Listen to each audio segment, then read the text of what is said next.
Yo guys, good afternoon po. Um, Mapamanihan ko ta po ko taong yan kaso igwa po sa kuyang nag-chat.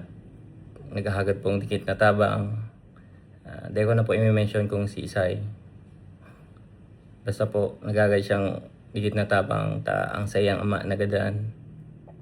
So nag-reply po ako sa iya, sabi ko kung pwede na po niya ko ang sarong sakong bagas. Sabi niya okay na da.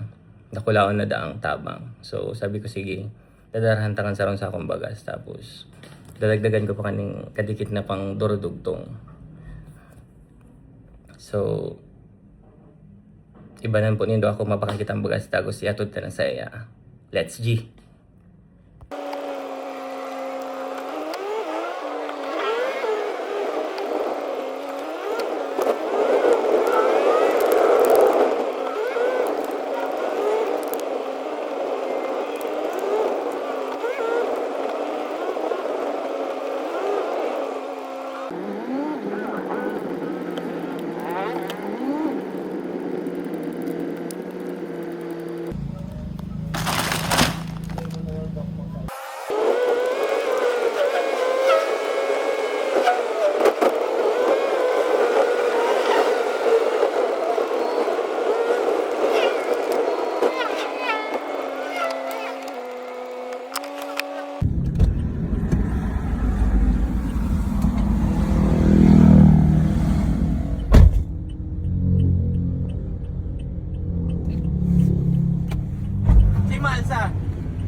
Yo guys, okay na, natod na si kadikit na tabang para duman sa papa niya na nagtalikod na sa kinaban.